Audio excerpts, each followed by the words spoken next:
This conference will now be recorded. So in our previous class, we're working with email integrations and declare trigger, right? So using email integrations, we can able to for email integrations, we can able to go for send email notification activity or the smart shift. If we are going for smart shift, we have to see one more activity rule executed like send simple email, and there will be one more thing like email account to be created. But if you're directly going for OOTP activity like send email notification, these all things are not required. So PRPC will be taking care of all the things by just having this activity created. That's it. You need not have any separate activity or you need not have anything like email account created. And with this send email notification activity, we'll be having some advantages of having multiple inboxes connected, and we can able to send multiple mails as well. If I just want to send to group of people, so with one activity, that is possible only with this one, not with the smart shape. Okay, so based on the business scenarios, we have to go for this one. So now we'll work on the same email integration by using send email notification activity. So for that, we thought of having discussion about declare trigger as well. So declare trigger is one of the declarative rule where it will be monitoring the database table. And once the database table is getting modified, not only modified, what are all the changes we're trying to specify with this trigger rule. So like deleting a record or inserting or committing or saving, so any kind of operations if you want to just check for the database table, we can able to have one declare trigger rule created into the table, I mean into the class. So all other declarative rules will be at least having rules referred there, sorry, it will be at least having properties referred there. Anyway, we will not be referring it anywhere, we'll be just defining this declarative rules. But with this declare trigger, we will not be seeing anything like table name also asking. So we will not be defining any table name here, or we will not be referencing it on any table. But PRPC has to identify the best trigger rule by just creating this particular trigger rule within the table class. So only that is the criteria. So once the table that is connected to that class is getting changed, declare trigger will be triggered. So if I just want to monitor my table in multiple ways, like for inserting, for deleting, for updating, any kind of operations, you have to create those many trigger rules. One trigger rule will be monitoring only one action. Okay, so in this case we have to go for multiple things. So now let me show you how to use one send email notification activity, and we'll be having this integrated using declare trigger rule. So with this declare trigger rule, we can able to call one activity, right? So with this activity, we can able to have it called from this declare trigger. So we'll work on one requirement. So the requirement here is whenever the table is getting updated, that is like customer main details table. So there is one table where we will be having the repository of the customer details. Here we will be having all the necessary details. When we can able to insert the data here by running the work object ID, or by having the manager created from with his login, or we can able to directly run one activity in order to insert the data like obj save for this one. Okay, so whenever the table is getting modified, okay, we will be having one trigger rule monitored for this, and we can able to take some action like running one activity with that. So we'll work on one thing. If manager is trying to insert any of if manager is trying to add any of the customer from his level, okay, so we have already designed this. Manager can able to add one member using his login. So as soon as he enters his details, so that will be automatically stored into this table. So that is what we have designed. And if at all, if we want to send one notification like a mail to each and every manager, okay, so this is what we have inserted, right? So if I want to just perform something like sending one notification whenever this table is getting changed, we can able to go for trigger rule created, and we can able to have this activity called.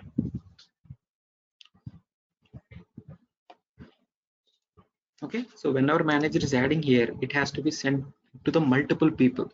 So let me have few managers created in my organization, and whenever the manager one is trying to insert it, it has to send it to all the managers. So let me have few managers created for the testing purpose.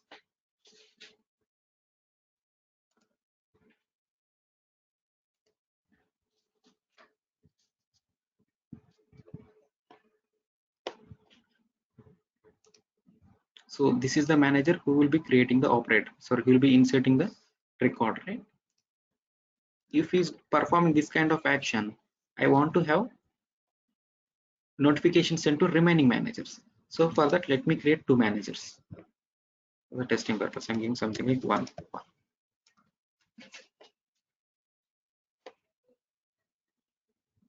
Okay, so this is the thing, and let me change the email ID.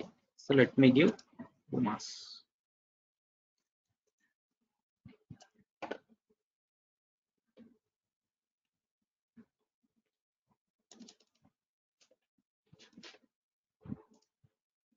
I'm giving Uma mail ID.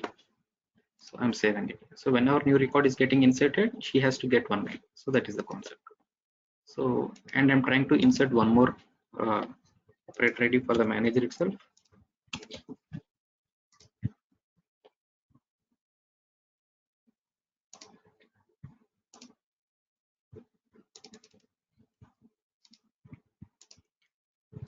Including Tulanis also. Okay. So here in our organization, we have three managers.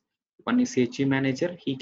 Any manager can able to insert the record, and all other managers should able to get the email notification. So that is my requirement. So in order to perform this, what we have to do, we have to create one declare trigger rule first.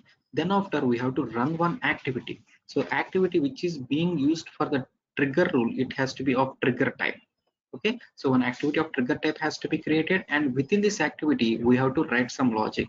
So the logic here should be, I have to go for obj browse to pull out all the managers first.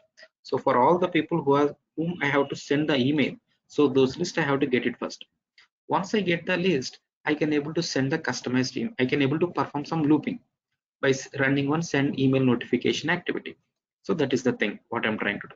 So first let me create one activity, then after we will be creating one trigger rule also.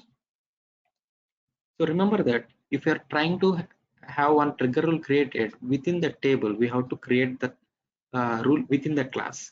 And if at all, if you want to make use of any of the activity like trigger activity to be monitored that table onto the table, you have to create activity into that class only. So I'm trying to create one activity first.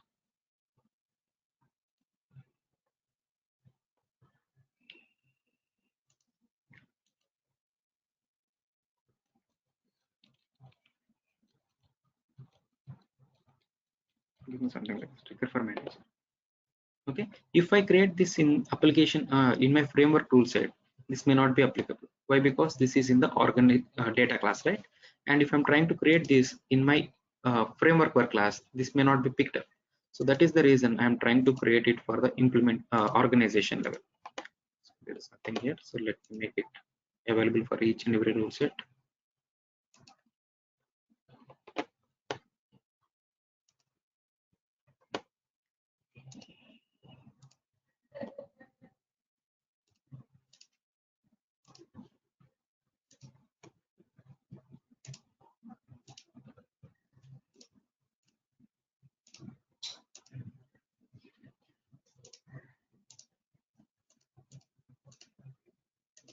Okay, so I'm creating it in the organization level.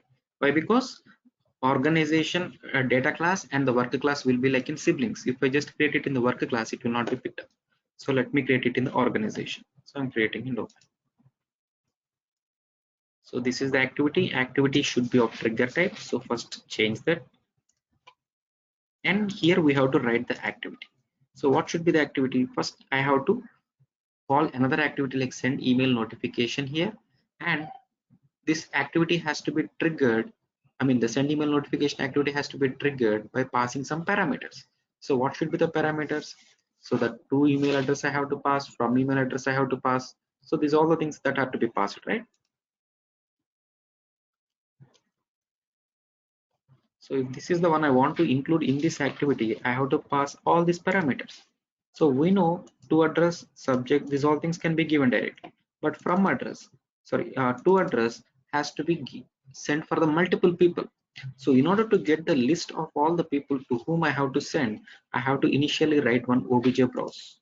So for that, I'm trying to create one obj browse first. to get all the list of managers for whom I have to send it. So initially I'm trying to make obj browse, and this has to be getting all the operator IDs, right? So which class will be holding all the operator IDs? So that is data admin operator ID. So when we're working with operator ID, we have seen. So we can able to see the same in clipboard also. So all the instances of the operators will be stored in this class. So that is the reason I'm trying to get it the instances from this class on. And here I should not be getting all the instances, right? I should be sending only to the managers, not to the administrator or the users. So real-time users need not have any kind of notification like this. So I have to send it only to the managers. So in this particular class, I should be picking up based on the access group. So there will be one property for the access group, that is py access group. So where py access group is equal to,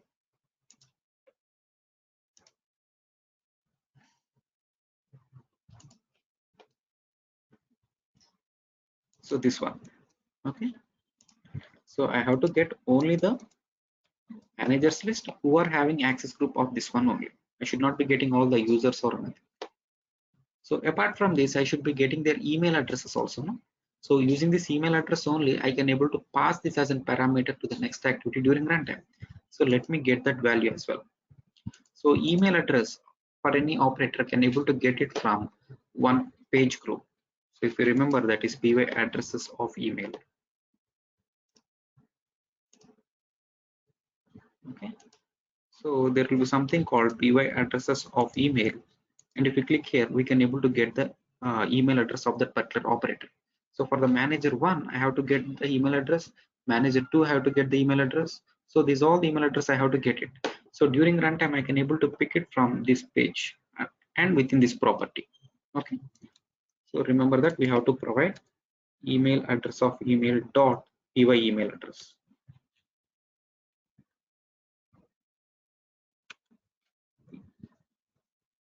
Okay, so this is the one, and you will not be getting the page group name. You have to define it hard coded, or you can directly copy it from here. That's up to it.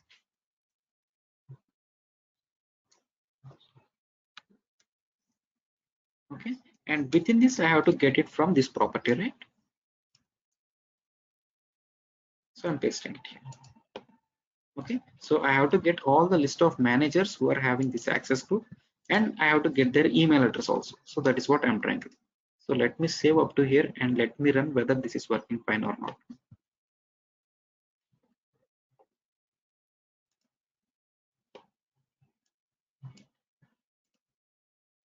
So click on report.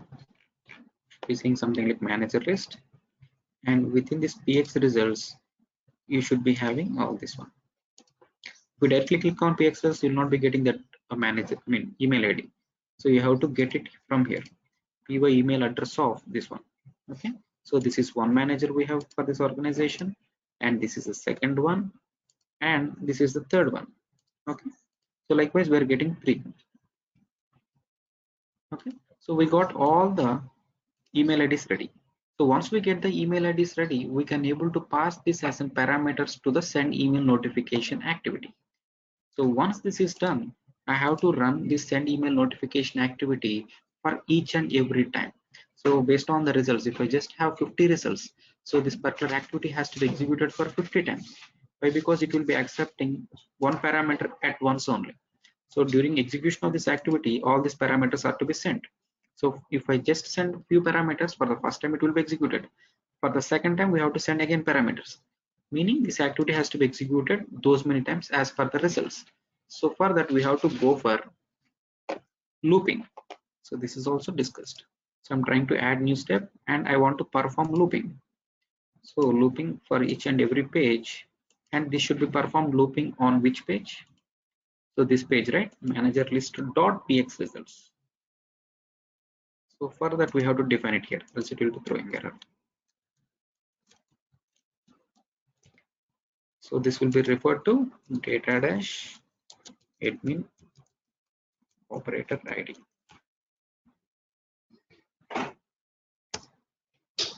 If we are defining this results, it has to be defined with this code Pega list also.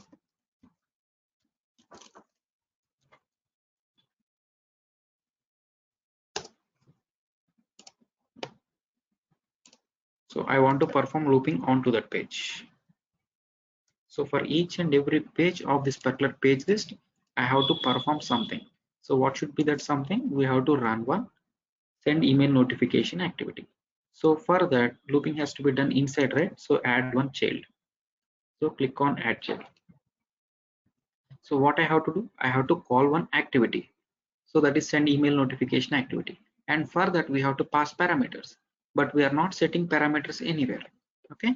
So for that, what we have to do is uh, we have to define parameters into this activity first, and then after we have to pass all these parameters to that particular activity. Okay, so when we're working with data pages or so, we are just in parameter concept. If I just want to pass few parameters to any of the rule, it can able to be passed from previous rule, or we can able to supply directly from here.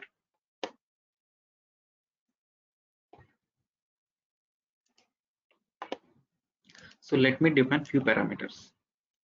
So these are all the parameters that are that are required for this particular activity. And since we are calling this activity within this activity, I have to pass these parameters dynamically. So for that, I'm trying to create the properties as it is. Okay, so I'm just copying all the necessary parameters and pasting it here. So if I paste it directly, I mean, if I paste it as it is, I can able to send the whole parameter page, right?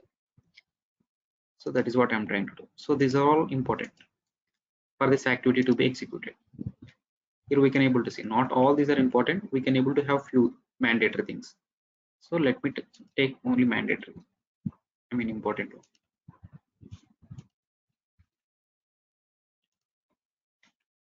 So we have to provide the password also for our Gmail.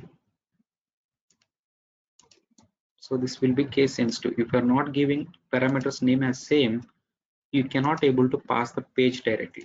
You have to pass each and every parameter separately. Okay, so port number is also important.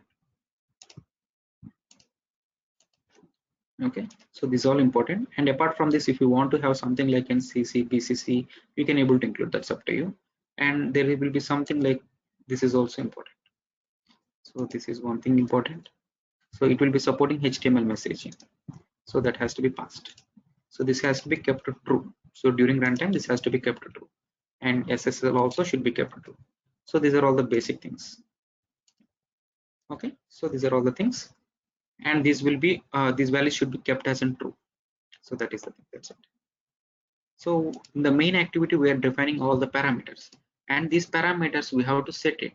We have to set all these parameters, and we can able to pass this whole parameter page to the next activity called send email notification activity. Okay, first I want to set all these parameters. To address I want to set, from these all things I have to set. So for that I'm trying to go for property set.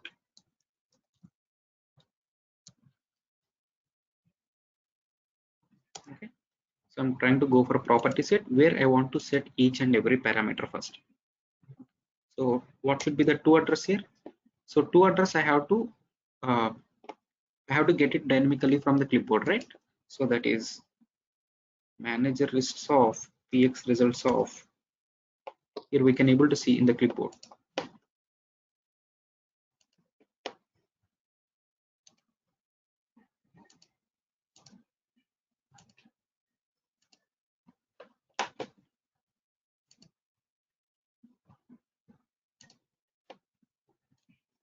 Or let me run that activity and we can able to see it here.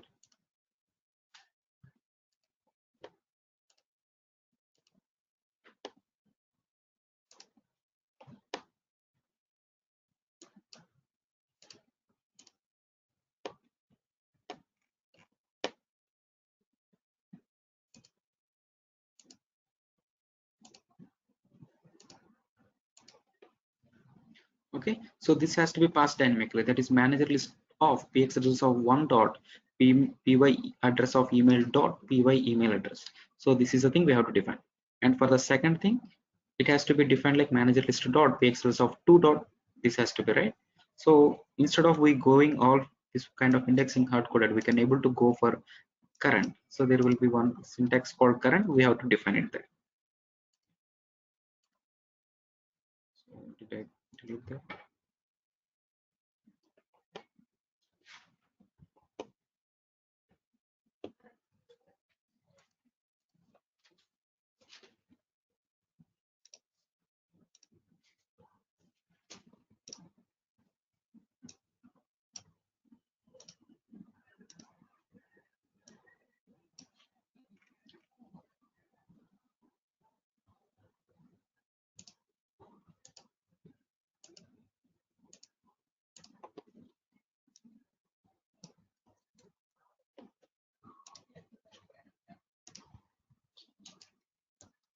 Okay.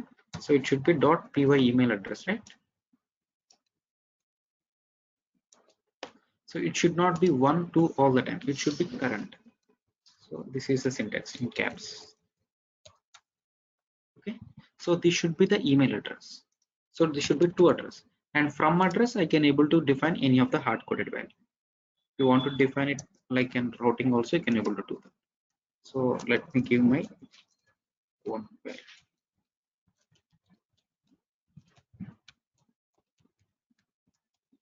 Okay. So I'm trying to set all the parameters. That's it. Nothing more than that. So subject.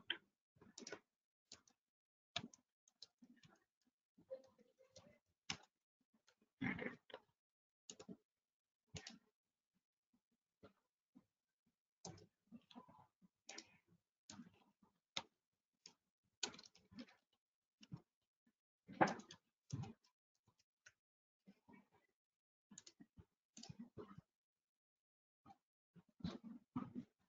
We have to give the password also. Let me give it at the last.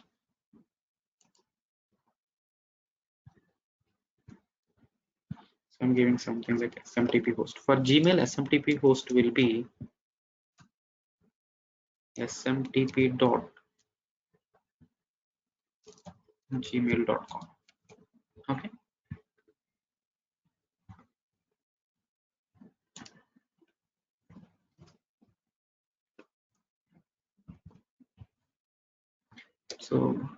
So port number not required actually. Port number it can able to pick up directly, not required. So you can able to delete the same for parameter also. So HTML message it should be true. So then only we can able to see the thing. And SSL is also to be kept true. Okay.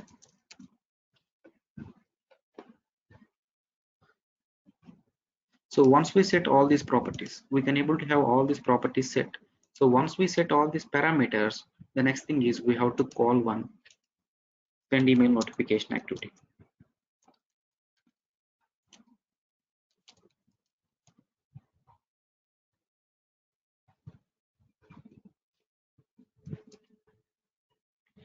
Okay.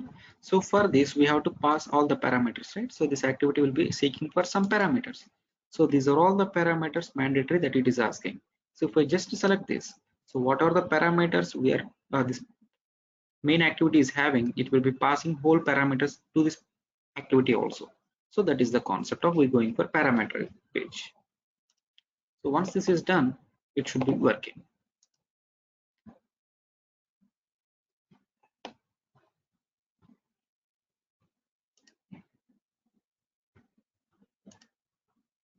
Okay.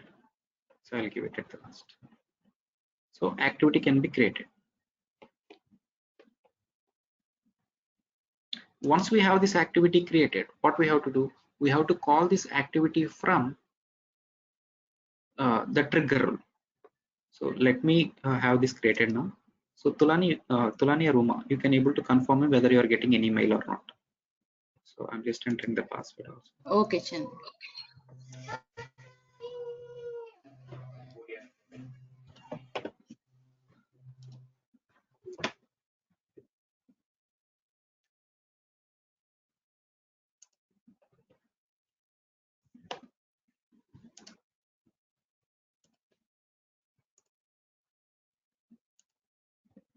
So I'm running it.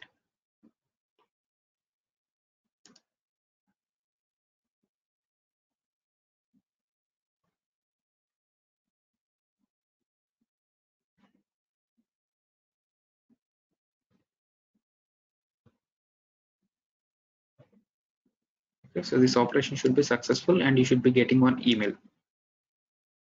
So that is the thing.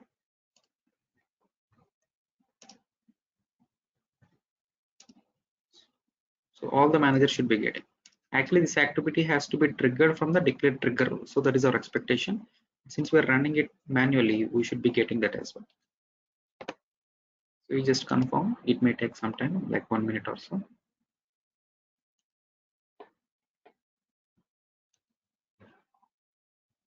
So meanwhile, I'm trying to create one trigger rule. I have received, Chandra. Yeah, you got everything, right? Yeah.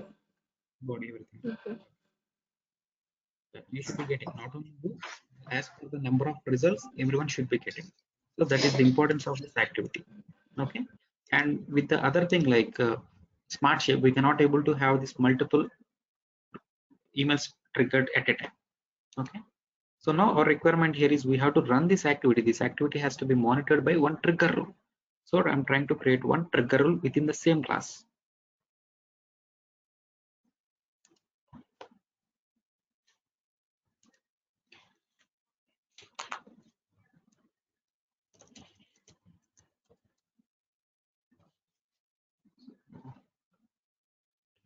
Trigger data table, something like this. Okay, so let me create this also in the organization and save it. And I have to monitor this table whenever it is getting saved.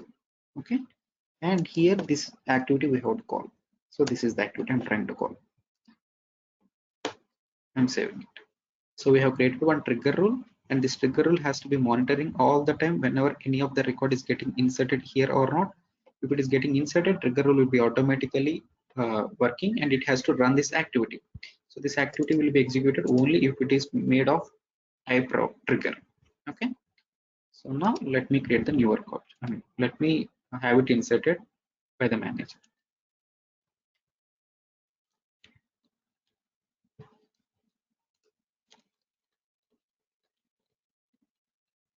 So now also you can able to confirm me. You should be getting the mail.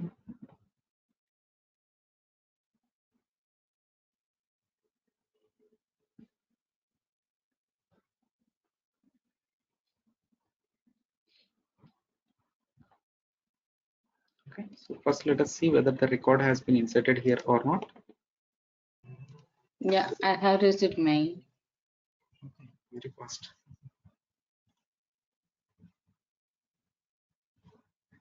Yeah, we can able to have this triggered, right? We can able to have this inserted here. So whenever it is getting inserted, it will be executing the trigger rule. Trigger rule has to run the activity, and within this it is running send email notification activity. Okay, so in this way we can able to make use of the sending of emails using send email notification, or we can able to go for smart shapes also. And with this trigger rule we can able to monitor any of the things. We can able to monitor whenever it is getting deleted or inserted or updated. Okay, you can able to create those many trigger rules separately. So clear, right? Any doubts in these two concepts? Matulani. Yes, Chandra.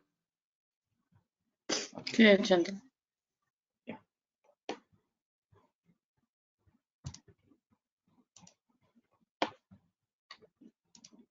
So now we'll discuss something about web services. Okay, so web service is nothing but an interface between two different applications. If at all, if you want to integrate with any of the third-party application, you have to go for this web service only. So web service is an interface between two different applications.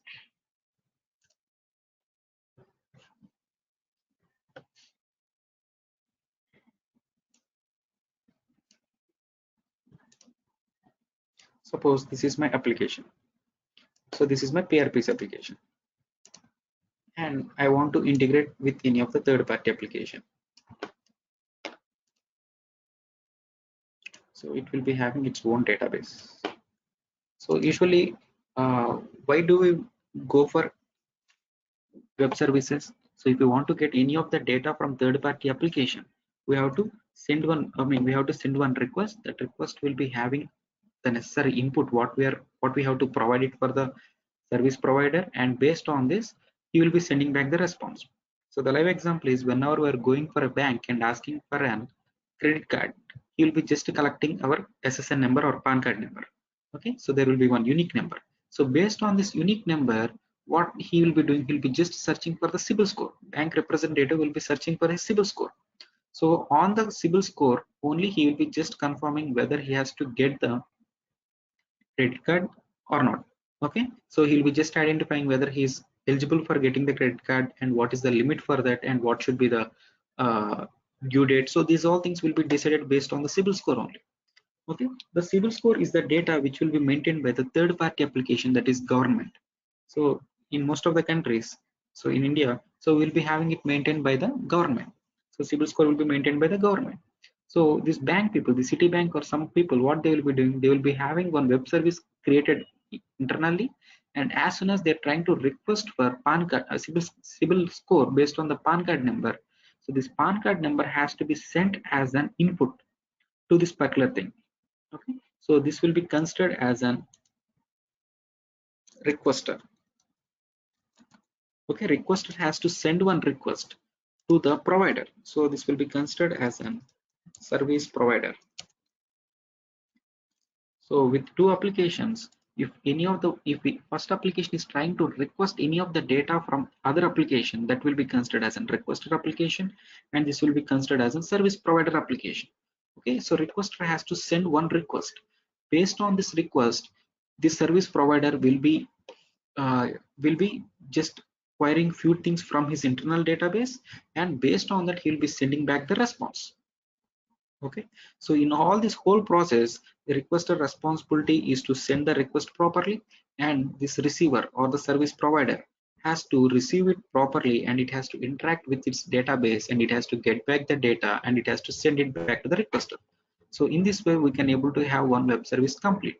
Okay, so whatever the data that service provider is providing to the requester, it should not be showcased. Showcased meaning database, it should not be exposed with the database.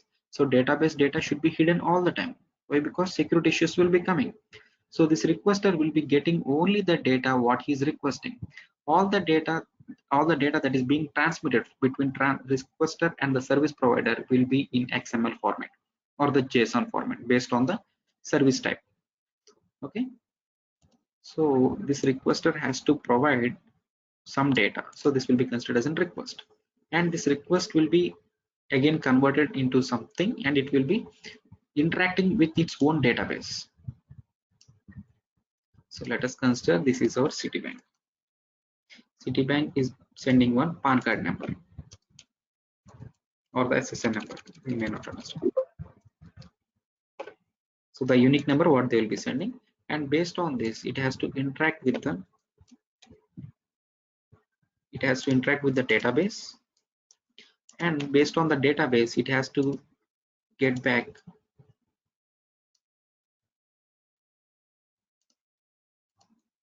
CIBIL details, CIBIL score. Okay, and the CIBIL score has to be passed, and this has to be passed back to the requester.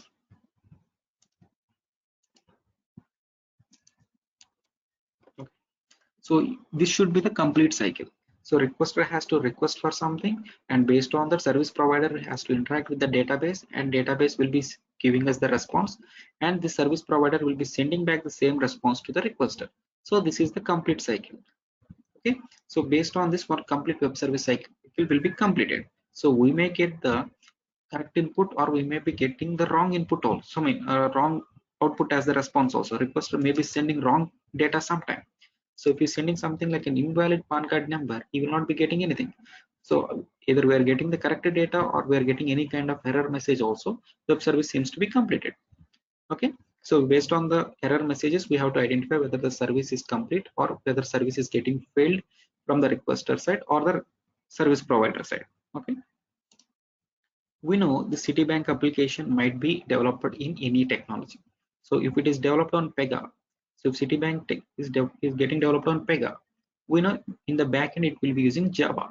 Okay, the service provider like CIBILs, Okay, so this application might be developed on any other thing. It might be developed on Java, .NET or Python, anything which may not be integrated completely with our application. One application might be in Java and other application might be in .NET. So if I just send my PAN card number,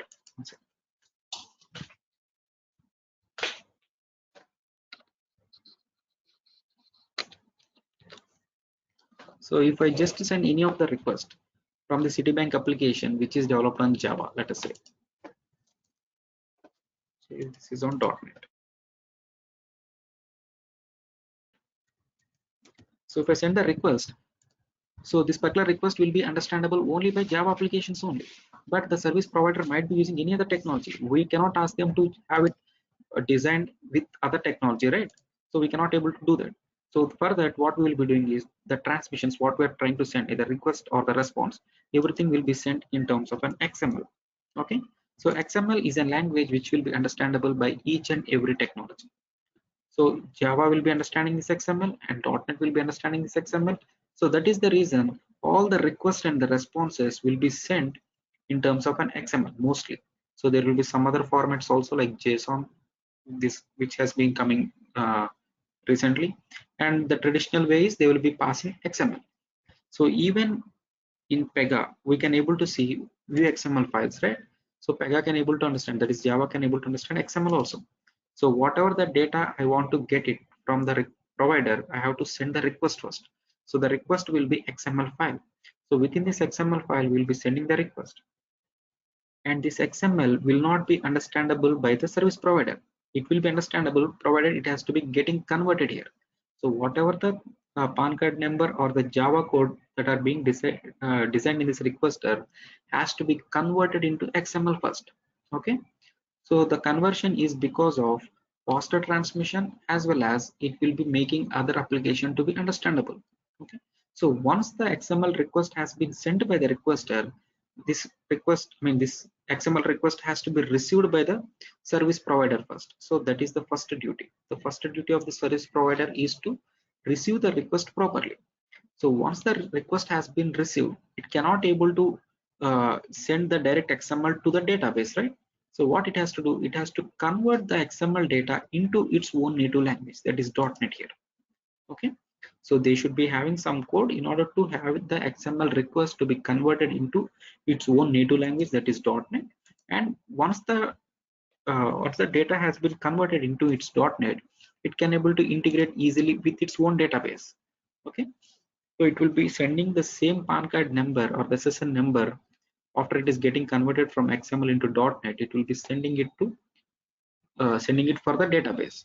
So database will be getting all the necessary details. So it should be getting the CIBIL score, or it should be getting some loan eligibility or the previous credit card or the previous loans. So this kind of information we can able to get it from the database. So once we get all these details from the database, this provider will be receiving everything. So from the database, it will be receiving all the information. So this information they cannot able to send directly to the requester. Why? Because this is in the .NET and this is in the Java. So that is the reason this service provider, whatever the response is getting it from the database, he will be converting everything into XML. Okay. So once he's converting everything into XML, it will be sending the XML file again back to the requester. So requester should be in a position to consume that XML file by converting it from XML to their native language, that is Java. Okay. So this is the whole process. So requester has to send one XML, and a provider has to convert the XML into its own native language, and with this native language they has to interact with the database, and from there they will be getting the response into its native language only, and this data has to be sent back to the requester into XML again. Okay, even though both the applications are developed in same technology, we will be sending it in the XML only. Okay. So technically we call this as an XML stream file.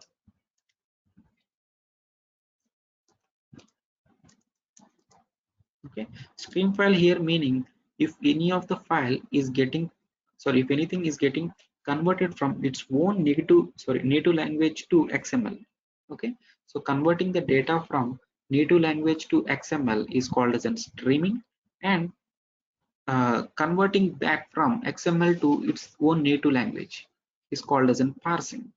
Okay, so this requester has to send one stream rule, strem, spelling mistake here. Okay, so this requester has to send one stream rule. So the stream rule will be converting its Java code into XML. Okay, and this provider has to be in a position to consume, to accept that stream file and has to convert it into its own native language. So conversion of data from XML into their native language is called as an parsing.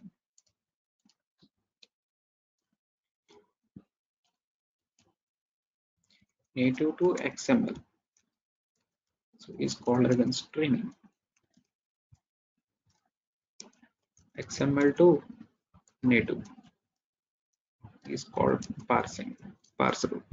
So we call this as an XML stream rule, and this is called as an XML parse rule.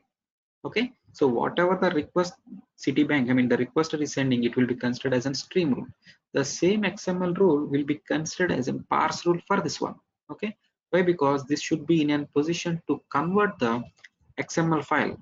Okay, so it should be converting the XML file into its native language. So this particular XML rule will be considered as a stream from this perspective, and this will be the same XML will be considered as a parse for this prospect, for this application. Okay, so once the stream file has been sent by the requester, it has to be parsed by the provider. Once it is getting parsed, it will be converted into its native language, and from there they can able to integrate with the interact with the database, and they can able to get back the data here. Okay, once they get back the data, they should not be sending it directly. They have to convert the data from native language to int XML, meaning they have to send one stream file here. Okay, so this will be considered as a stream. So they have to send one stream file here, and the stream file will be considered as a parse file for this one. Okay, so this requester will be receiving one parse file, and that parse file has to be converted back from XML into its native language. Okay, so in all this whole process, if we just want to interact with the third-party application, we have to create the stream rules. So our application, our PRP's application, might be acting as a provider, or we can able to act like a service requester also. We can able to request for any of the data from third-party application, or we can able to provide the service to any other application also. Okay, so for that we have to create the rules which are responsible for the requester side, and sometimes we have to create the rules responsible for the service provider side. So based on our application type, it might be acting like a requester or the provider. We have to create those rules.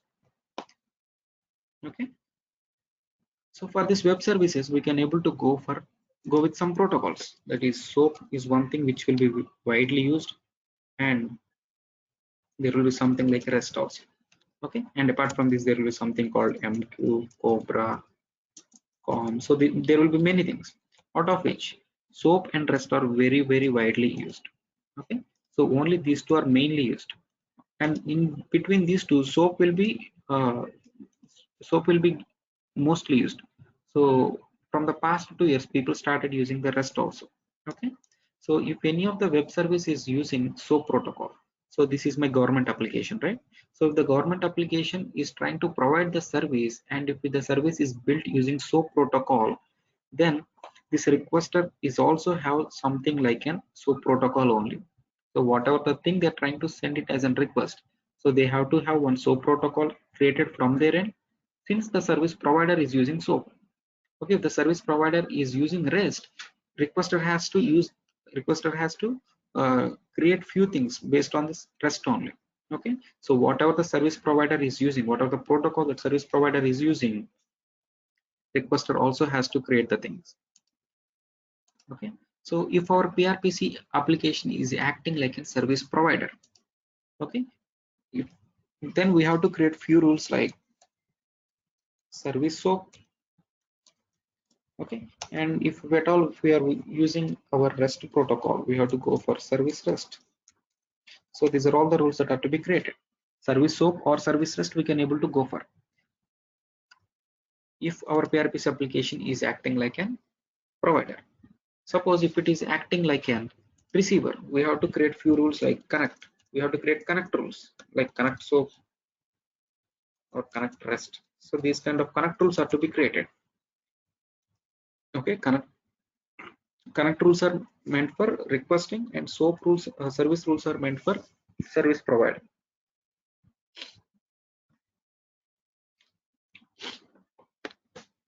Clear, right? Any doubts as of now? Clear, Chandra. Okay, so whenever the requester is requesting for anything, service provider will be providing the necessary information. So for that, what they will be doing is service provider will be creating one sample application from their end. In order to not to expose their database data, they will be having one small application built from their end, small program kind of thing. So that program, technically we call it as a web service. So they will be creating one web service, and that web service should be in a position to request the data, and it should be sending back the response. In order to have the response to be consumed, okay, so they will be sending one XML file, right? So in order to have this particular thing to be consumed, they will be having one URL inserted into that XML.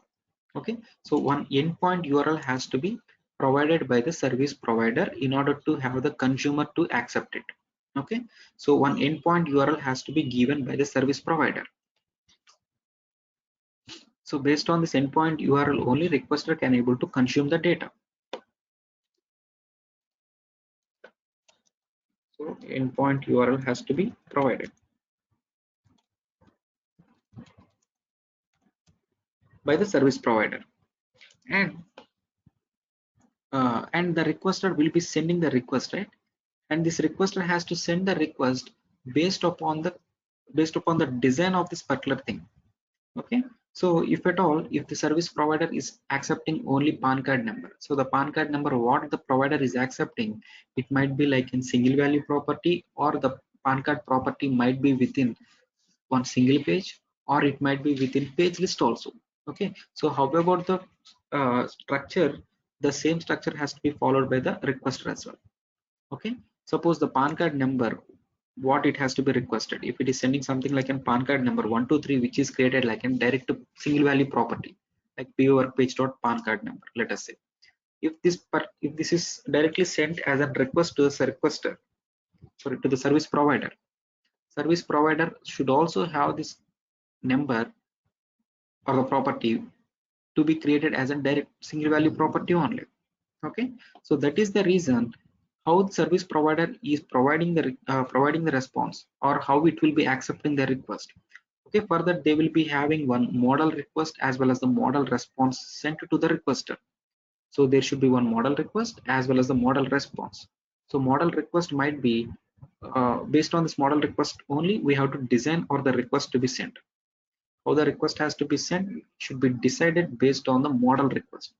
Okay, so as per the model request, if the service provider is accepting like a single value property, okay, then we have to have it created like in single value property only. And if the service provider is trying to send the response in a page list, so within one page I can able to have another page, so within page list I can able to have another page, and within this page I can able to have three properties. So if this is the response what service provider is sending, requester should be in the position to consume the data as it is. So meaning this particular thing has to be designed in the same way only, structure should be same. So that is the reason service provider will be sending model request as well as the model response. Based on this only, requester has to design from their end.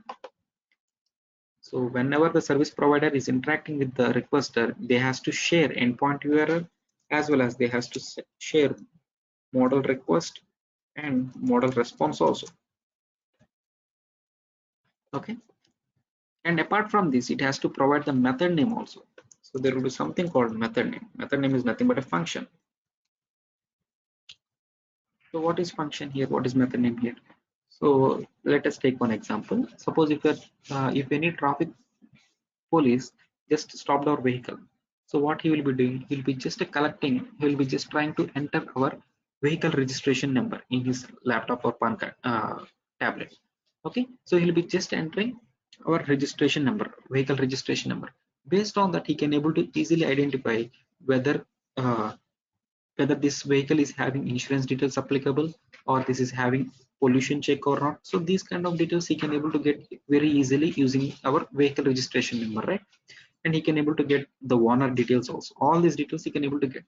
Okay, but the application what the traffic police is using, like RTO application. So whatever the application what that he's using, that application will not be given access to the database related to insurance, or the database related to pollution check, or the database related to vehicle owner details. So all these three are separate applications. Insurance is one separate application, it will be having its own database, and pollution check is one separate application, it will be having separate database. Likewise, it will be having different databases. So whenever this particular policeman is sending this registration number as a request, so it will be sending response to all these applications. Okay, so based on that he can able to get the responses. Okay, so that is the reason we made win one response. I can able to have multiple methods. So based on which method where we have to make use of this, we have to get the method name also. So there will be one method name called pollution check, where I will be having only pollution details. There will be another method name called insurance details. So with only within that method I will be having insurance related details. So once we get the method name only, we can able to integrate it. Okay, so insurance related data will be getting it from insurance method name, and with this method name I can able to design my section. Okay, so all this data related to insurance method has to be stored into insurance related section. So this kind of design can be done. So the method name is also important. Okay, so whenever service provider is trying to send any of the data, so these all information we need to have as a requester. So endpoint URL we have to get it from the service provider. Model request we have to get it. Model response. How are they sending model? How are they sending the response? So based on they sending only, we have to design our thing. They are the service providers. Okay, so we have to act as per them. So what should be the request they are requesting? So based on their model request only, we have to design our request. Okay, and based on their response, we have to design our response. And what is the method name? Based on this method name only, we can able to make use of this corresponding service.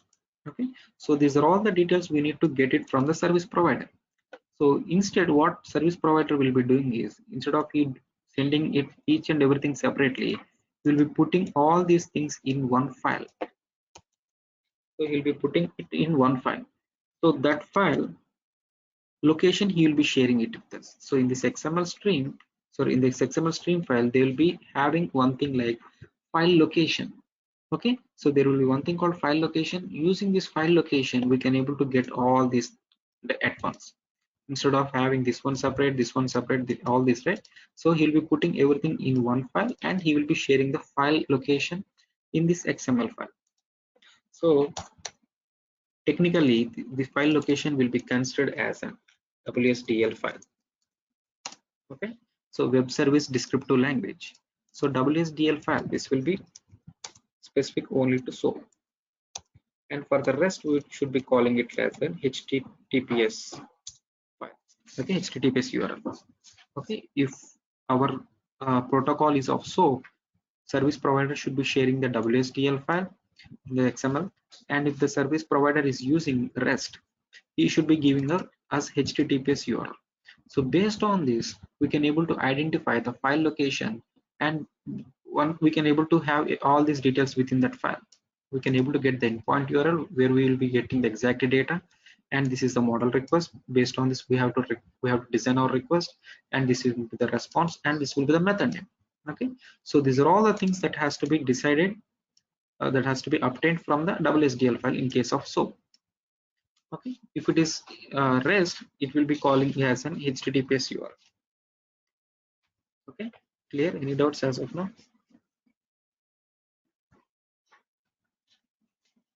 Uma, getting confused anywhere? Not Chandan. Okay. So if you want to have anything like a web service to be created, these are all the rules to be created. We have to create stream rules, we have to create parse rules, we have to create connect rules, or the REST rules, service rules. Or apart from this, we have to create something called as a service package. Okay, service package is a place where we can able to get all these WSDL URL generated. So as we told you, if we are the service provider, we have to provide all this. So instead of providing all this, we'll be providing this WSDL file location. So this WSDL file location, I mean this particular URL will be generated if we are having something like a service package created. So in PRPC, we have to create one rule called service package, using which we can able to have this particular WSDL file location included, and this particular thing can able to share directly across. Okay. So we'll discuss about service package in the next class. Clear, no? Any doubts as of now? Yeah, Chandra, can you please take the screenshots and attach this paint pot to our email? This particular screenshot, right? Yes. Okay, I'll do that. Okay. Yeah, I have taken. Okay. Thank you. Yeah, no problem.